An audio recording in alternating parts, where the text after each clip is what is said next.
and welcome to Toronto Zoo's Big, Bad, and Ugly Asian Carp exhibit. My name's Mary Kate, and I'm the Great Lakes Program Coordinator here at the Toronto Zoo. So like I said, we're here at our Asian Carp exhibit. It was officially opened in 2018, and it was a partnership between many different organizations, including Invasive Species Center, the Ministry of Natural Resources and Forestry, and the Department of Fisheries and Oceans Canada. So ourselves, we work with these partners and many others to help bring this exhibit to life, to bring live Asian carps here for people to see, and also to bring lots of information about these animals. So today, I'm going to talk a little bit about Asian carps, a little bit about their biology, and I'm going to talk a little bit about them as invasive species in North America, and specifically in the Great Lakes region. So let's start by talking a little bit about these species that we call Asian carps. So we come over here.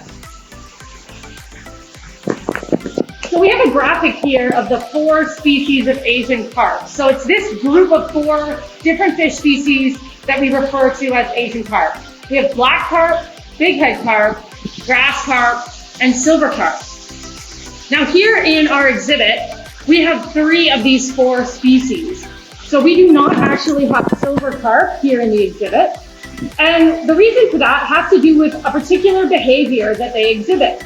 So these silver carp are actually well known for exhibiting a jumping behavior. But it's not just jumping, it's a very furious jumping. So you might have seen these videos online or maybe in the news or on TV. But if you did, then you would have seen silver carp. When they are startled by a boat passing through the water, they will all start to jump out of the water. And in these videos, you might see people actually can get hit by them on boats. And they're pretty big fish, so that can cause a lot of problems. So we don't have silver carp in the exhibit for that reason. And also because of this jumping behavior that they do, it makes it very hard to transport them. So they could possibly get injured in transportation if they were to jump and hit something. So let's walk over to the exhibit. We'll take a look at the live fish, and I'll keep telling you a little bit about them. So the Asian carps are a member of the cyprinid family, also known as minnows. Now a lot of times when we think of minnows, we think of really tiny little fish, right? Maybe only a couple inches long. But some members of this family can actually get quite big, and I'll come over here for reference. The bighead carp as an adult gets to be this big, right here. So they can be 4 to 5 feet in length when they're full size, and the black carp as well, and grass carp can get very big. So all 4 species can get quite big. So they are part of the minnow family, but they are not small fish. The minnow family is also a very diverse group of fishes, and actually the largest group of fishes in the world. So Asian carps are from Southeast Asia. That's the area that they are native to in the world. And within that ecosystem, they're part of that ecosystem naturally. So they don't cause the problems there that we see here as an introduced species. So currently we do not have Asian carp species established in the Great Lakes region. There are no populations of them. There have been isolated incidents where individual Asian carps, in particular grass carp, have been caught. But most of those species, most of those individuals were sterile, and we weren't seeing an actual population that was reproducing. So we don't have them established in the Great Lakes, which is a good thing. But there's a lot of work being done to prevent them from entering into the Great Lakes ecosystem. And I'll get to that in a little bit. But first, I'll talk a little bit about their biology and why that makes them problematic in the Great Lakes ecosystem. So Asian carps are known for eating a lot. They can eat 40% of their body weight in a day, and some species can eat constantly, just nonstop. And this is why they were introduced into aquaculture ponds in the United States in the 1970s. So the people that introduced them knew about this behavior, and they used it to help keep aquaculture facilities clean of algae and other types of microorganisms and organisms. But the problem was that these Asian carps were able to escape, and they started to move into the natural ecosystem around it, and they started to move north in the Mississippi River in particular. So they started to swim north, and then what happened was whenever there was a flooding event, so really, really heavy rain that caused flooding that could potentially create a connection between two water bodies that were not connected before, that really helped the Asian carp spread from one water body to another, and that allowed them to spread around. So they were moving closer to the Great Lakes, and in particular Lake Michigan, which is the only one of the 5 Great Lakes to be entirely in the United States. So fortunately, they've not gotten much further into the Great Lakes. Beyond that, there are electric barriers set up in the Chicago waterway to prevent them from moving into the Great Lakes. And there's also a lot of surveys that are done, so different organizations that go out and look for Asian carp, and a lot of water testing, in particular for something called eDNA, or environmental DNA.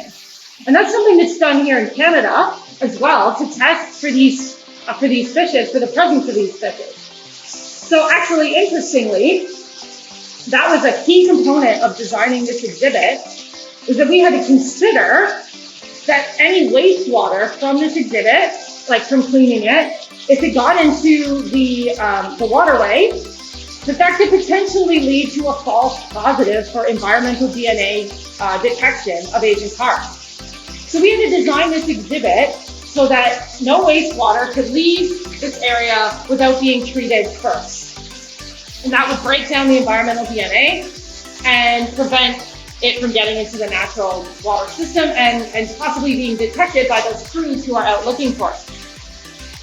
So it is a very quarantined system that we have here. And in fact, when the Asian carp arrived at the Toronto Zoo, they actually spent double the amount of time in quarantine that most species would. So normally it's a 30-day quarantine period, but for our Asian carp, they had a minimum of 60-day quarantine before they arrived here in this exhibit. So they were in our health unit in a special restricted area before they were brought here. And this is because Asian carp are a highly regulated species in Canada. It is illegal to possess them or transport them, whether they are alive or dead, unless they are eviscerated. So Asian carp are actually able to survive out of water for longer periods of time.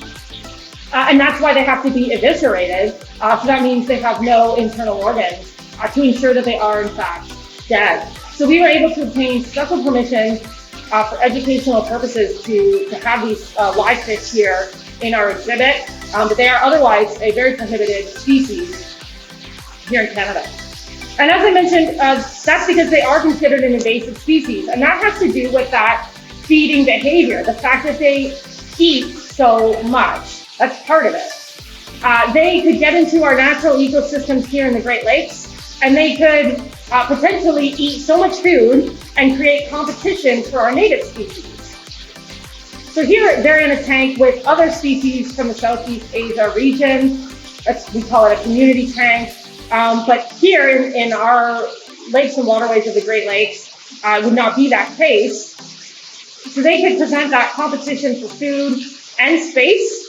As I mentioned, these fish are very big. They're very big when they're adult size. And just by a factor of their size, they can create a lot of problems with habitat. Just from swimming around, they can stir up all the dirt in the bottom of the waterway.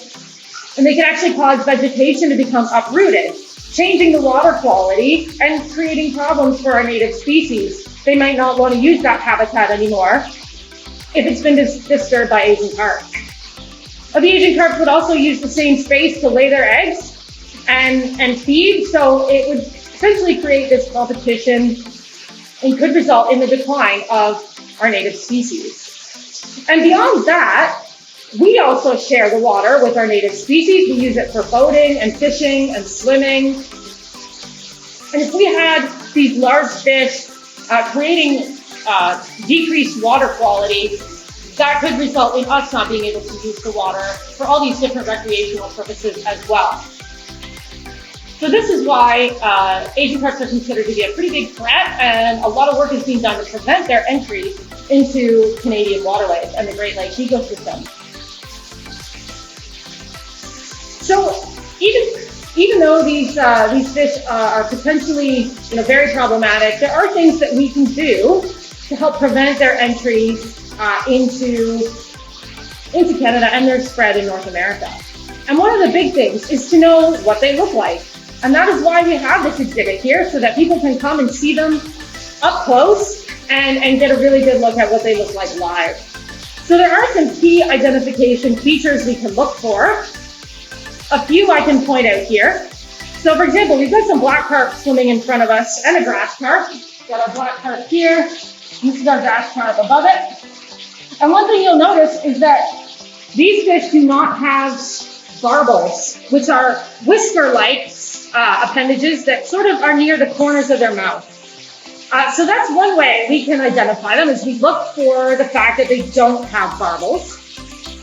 When it comes to grass carp, who's right there in the center of the screen, grass carp have this very dark outline around their scales. Almost looks like someone painted black lines on them around those scales, and it looks like they're covered in X's. And that's another way that we can identify grass carp, is those really defined scales. We can also look at the placement of the eyes. When we look at this big head carp up here, so these guys are pretty small, they're just juvenile still. You can see that their eye is placed very low on their head. In fact, it's below the middle line of the body. If you were to draw a straight line from essentially the mouth of the fish all the way back to its tail, the eye would be below that. And that gives it a characteristic look that I think makes it almost look like it's swimming upside down.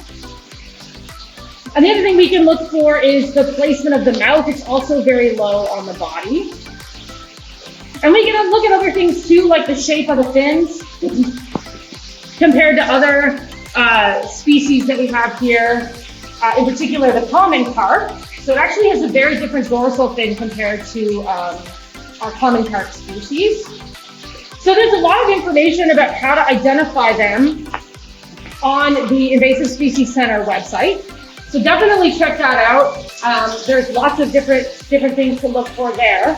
And also to be able to identify them as juveniles, very, very young, younger than these fish here. And the reason for that is because as juveniles, they can easily be confused for some of our native minnow species, and they could potentially be found in bait fish, which would be a problem. So that leads me to the next thing that we can do to prevent the spread of Asian carp, is to know what bait fish you're using, and to make sure you're buying any bait fish in the same area where you're going to be doing the fishing. And that helps prevent the spread, not only of Asian carp, but of any aquatic invasive species. So you make sure you buy your bait fish if you're fishing in the same area where you're fishing, and also dispose of it in that same area as well. And that helps prevent the spread of Asian carp and other invasive species. And finally, there is one more thing we can do. If you were to ever see an Asian carp, or think you saw one, we'll just go over here so I can show you. You can report any sightings of Asian carps right here to the Invading Species Hotline. There's a phone number there, but you can also submit sightings online through edmaps.org/Ontario. So that's a really good thing to do. All those reports are followed up on so that they can be sure that it was an Asian carp or that it wasn't an Asian carp, and they can keep track of any of these sightings. There's a picture of the silver carp jumping right there. If you ever look up a video of it, it's pretty intense behavior. So, I want to thank you very much for joining me today at our Big Bad and Ugly Asian Carps exhibit. And again, if you want to learn more about Asian carps, you can check out the Toronto Zoo's website, specifically on the Great Lakes Program webpage. You can check out Invasive Species Center website, Ministry of Natural Resources and Forestry, Department of Fisheries and Oceans, and the Invading Species Awareness Program as well. So lots of resources out there. So thanks again, and enjoy your day.